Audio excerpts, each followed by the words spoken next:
وَلَقَدْ يَسَّرْنَا الْقُرْآنَ لِلذِّكْرِ فَهَلْ مِن مُدَّكِرٍ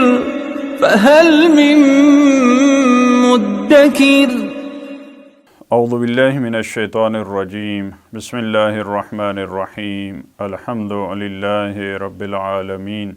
وصلی اللہ علی سیدنا و نبینا بالقاسم المصطفى محمد وعلى آلہ الطیبین الطاہرین المعصومین اما بعد اعوذ باللہ من الشیطان الرجیم انما جزاء الذین یحاربون اللہ ورسولہ وَيَسْعَوْنَ فِي الْأَرْضِ فَسَادًا أَن يُقَتَّلُوا أَوْ يُصَلَّبُوا أَوْ تُقَطَّعَ أَيْدِيهِمْ وَأَرْجُلُهُم مِّنْ خِلَافٍ أَوْ يُنفَوْا مِنَ الْأَرْضِ ذَلِكَ لَهُمْ خِزْيٌ فِي الدُّنْيَا وَلَهُمْ فِي الْآخِرَةِ عَذَابٌ عَظِيمٌ صدق اللہ العلی العظیم۔ پروردگار عالم نے سورہ مائدہ کی آیت نمبر 33 میں جیسا کہ اس سے پہلے والی آیت میں ایک استثناء بیان فرمایا تھا کہ جو بغیر قصاص کے بغیر کسی وجہ کے جو دین میں وجوہات بیان ہوئی ہیں جن کی وجہ سے کسی انسان کو سزا کے طور پہ قتل کیا جا سکتا ہے، ان وجوہات کے علاوہ اگر کسی انسان کو کوئی شخص قتل کرتا ہے تو ویسا جیسے پوری انسانیت کا قاتل ہے۔ تو اب اس آیت میں وہ چیزیں بتائی ہیں جو یہ جواز دیتی ہیں حاکم شرع کو، وہ امام کی صورت میں ہوں، وہ نبی کی صورت میں ہوں، یا غیبت کے زمانے میں وہ حاکم شرع کی صورت میں ہو، اس کو اجازت دی گئی ہے اسلامی حکومت میں اور اسلامی قوانین کے تحت کہ اس فرد کو سزا کے طور پہ اس کی جان لی جا سکتی ہے۔ لہٰذا اس آیت میں فرمایا انما جزاء الذین یحاربون اللہ ورسولہ، یہ انما حصر ہے، یہاں پر لفظ البتہ جزا کا ہے لیکن مراد وہ سزا ہے، یعنی ان افراد کی جو اللہ اور اس کے رسول سے حالت جنگ میں ہیں، یحاربون حرب سے ہے، جنگ کرتے ہیں، جو اللہ کے مقابلے میں آتے ہیں، جو رسول خدا کے مقابلے میں آتے ہیں، ان کی سزا فقط اور فقط یہ ہے، اس کے علاوہ ان کی کوئی سزا نہیں ہے۔ کون سی ان کی سزا ہے؟ یہ سزا بتانے کے مراحل میں یہ سزا بتانے سے پہلے فرمایا وَيَسْعَوْنَ فِي الْأَرْضِ فَسَادًا، سب سے پہلا مرحلہ یہ کہ وہ اللہ اور اس کے رسول سے حالت جنگ میں ہیں، جنگ کرنا چاہ رہے ہیں، وَيَسْعَوْنَ فِي الْأَرْضِ فَسَادًا، اور زمین میں فساد پھیلا رہے ہیں،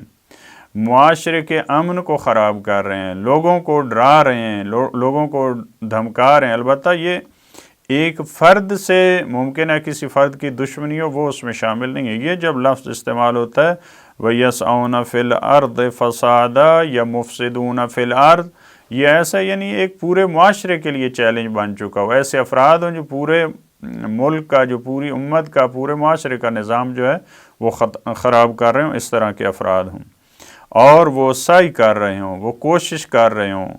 وہ اسی میں لگے ہوں کہ زمین میں فساد پھیلائیں۔ جب اللہ اور رسول کے ساتھ حالت جنگ میں ہیں، زمین میں فساد پھیلانے والے ہیں، مفسد فی الارض ہیں، ان کی سزا کیا ہے؟ سب سے پہلا آپشن ان یقتلوا، ان کو قتل کیا جائے گا، اور یہ تعبیر ہے، یہ بھی باب تفعیل میں ہے، یہ بھی اس شدت کو پہنچا رہی ہے، مبالغہ کو پہنچا رہی ہے، ان یقتلوا یعنی اس طرح سے قتل کیا جائے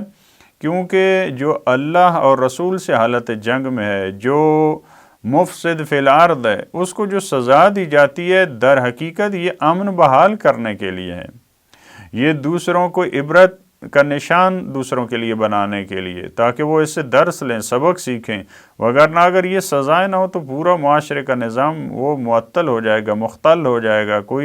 ہر ایک فرد اپنی مرضی کرے گا۔ تو سب سے پہلے ان یقتلوا، وہ قتل کیے جائیں، اور یصلبوا یا وہ سولی پہ چڑھائے جائیں، ان کو پھانسی دی جائے، یہ قتل کے بعد کا مرحلہ ہے۔ پہلا ان یقتلوا، ممکن ایسا فرد ہے جس نے ایک فرد کو قتل کیا ہے، لہٰذا اس کی سزا کیا ہے؟ اس کو قصاص کے طور پہ قتل کیا جائے۔ او یصلبو، اس کو پھانسی والی سزا، اس کو سولی پہ کیوں چڑھایا جا رہا ہے؟ ممکن ہے اس نے فرد کو قتل بھی کیا اور ساتھ قتل و غارت، اس کے اموال، اس کی ناموس، یہ دوسرے مسائل بھی ساتھ شامل ہو جائیں۔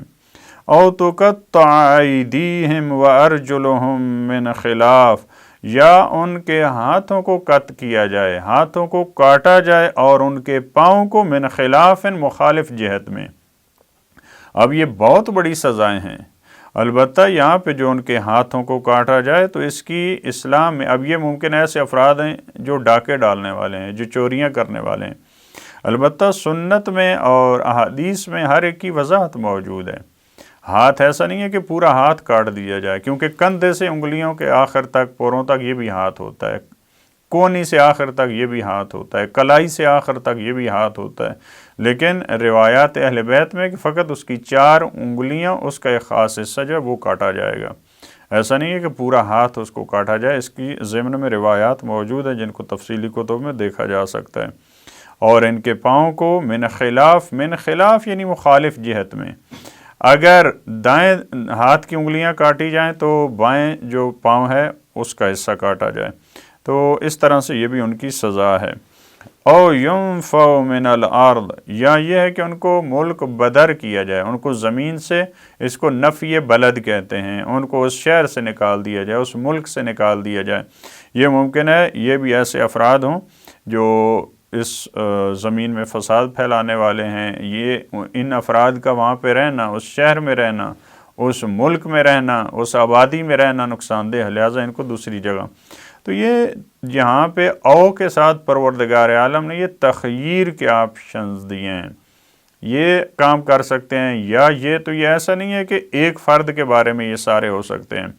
یہ ممکن ہے جیسے جیسے افراد کا جرم ہے، حاکم شرع اسی حوالے سے اس کو ممکن ہے بعض ایسے افراد ہوں کہ ان پہ پہلا آپشن بھی لاگو ہو سکتا ہے، دوسرا بھی ہو سکتا ہے، تو وہ جو فیصلہ کرنے والا ہے، جو قاضی ہے، جو حاکم شرع ہے، وہ دیکھے گا کہ اس کا جرم کس کے مناسب ہے، لہٰذا وہ اس کے مطابق اس کو سزا دی جائے گی۔ ذَلِكَ لَهُمْ خِزْيٌ فِي الدُّنْيَا، یہ جو سزا، اتنی بڑی سزا ہم سمجھ رہے ہیں، کہا یہ تو دنیا کی رسوائی ہے، کیونکہ جب انسان کو اس جرم میں قتل کر دیا جاتا ہے، اس کا ہاتھ کاٹ دیا جاتا ہے، اس کو شہر سے نکال دیا جاتا ہے، تو یہ قسم کی رسوائی ہے، لہٰذا فرمایا یہ تو ان کی دنیا میں رسوائی ہے۔ وَلَهُمْ فِي الْآخِرَةِ عَذَابٌ عَظِيمٌ، آخرت میں ان کے لیے بہت بڑا عذاب ہے، یعنی خداوند عالم یہ سمجھانا چاہتا ہے کہ یہ تو چھوٹا عذاب ہے، یہ دنیا میں جو انہوں نے یہاں پہ برائی کی ہے، یہ دنیا کا ان کا عذاب ہے، اور یہ سزا پانے سے ایسا نہیں ہے کہ آخرت کے جو ہے وہ عذاب سے بچ جائیں، وہاں پہ ایک الگ عذاب ہے۔ إِلَّا الَّذِينَ تَابُوا مِن قَبْلِ أَن تَقْدِرُوا عَلَيْهِمْ فَاعْلَمُوا أَنَّ اللَّهَ غَفُورٌ رَحِيمٌ، ایک استثناء بیان کیا ہے، یہ افراد ہیں انہوں نے یہ کام کیے ہیں، إِلَّا الَّذِينَ تَابُوا، ہاں وہ لوگ جنہوں نے توبہ کر لی، توبہ کا دروازہ کھلا ہے، جتنا بڑا انسان گناہ کرتا ہے پروردگار عالم اس کو مایوس نہیں کرتا، ان کے لیے توبہ کا دروازہ کھلا ہے، لیکن کب یہ توبہ کریں؟ من قبل ان تقدروا علیہم، ان پہ قدرت پیدا کرنے اور یہ گرفتار ہونے سے پہلے اگر توبہ کر لیں، ایسا نہیں ہے کہ جب گرفتار ہو جائیں آپ کہیں کہ ہم توبہ کرتے ہیں۔ ایک نے ڈاکہ ڈالا ہے، ایک نے زمین میں فساد پھیلایا، لیکن وہ ابھی اس کو نہیں پکڑا، ابھی وہ جیل میں نہیں آیا، ابھی وہ پولیس نے اس کو نہیں پکڑا، یہ جو نظم ایجاد کرنے والے ادارے ہیں انہوں نے اس کو نہیں پکڑا، اس سے پہلے وہ توبہ کرتا ہے، کہتا ہے کہ مجھ سے یہ غلطی ہو گئی ہے، تو اس کی توبہ پروردگار قبول کر سکتا ہے، اس کی توبہ پروردگار عالم قبول کرتا ہے۔ فَاعْلَمُوا أَنَّ اللَّهَ غَفُورٌ رَحِيمٌ، تو آپ یہ جان لو کہ یقیناً اللہ بہت بخشنے والا ہے، بہت مہربان ہے، یعنی ایسا نہیں ہے کہ یہاں پہ انسان توبہ کرتا ہے، البتہ ممکن ہے اس کی کچھ سزائیں وہ اپنی جگہ پہ محفوظ ہوں، یا یہاں پہ اس نے جو کیا ہے ممکن ہے پروردگار عالم آخرت میں پھر بھی اس کو سزا، ظاہر ہے اس نے ایک تو حق اللہ ہے، ایک حق الناس ہے، ایک فرد کی اس نے زندگی لی ہے، ایک فرد کے مال کو تو دنیا میں ممکن ہے وہ توبہ کرے، کہے کہ میں اس کا مال پلٹا لیتا ہوں، لیکن اس کی آخرت میں ممکن ہے پھر بھی ایک طرح سے سزا ہو، لیکن ممکن ہے سزا میں کمی ہو سکتی ہے، وہ خدا کے اختیار میں ہے۔ بہرحال ان افراد کے لیے اتنی سخت سزائیں بیان کرنے کے بعد پھر بھی پروردگار عالم نے ان کے لیے توبہ کا دروازہ کھولا ہے۔ خداوند عالم ہمیں توفیق دے کہ جتنی بھی ہم سے برائیاں ہو جائیں ہم خدا کے دروازے سے نہ ہٹیں اور ہر حال میں خدا کی طرف رجوع کریں اور اس سے معافی کے طلبگار ہوں۔ اللہم صلی علی محمد و آل محمد۔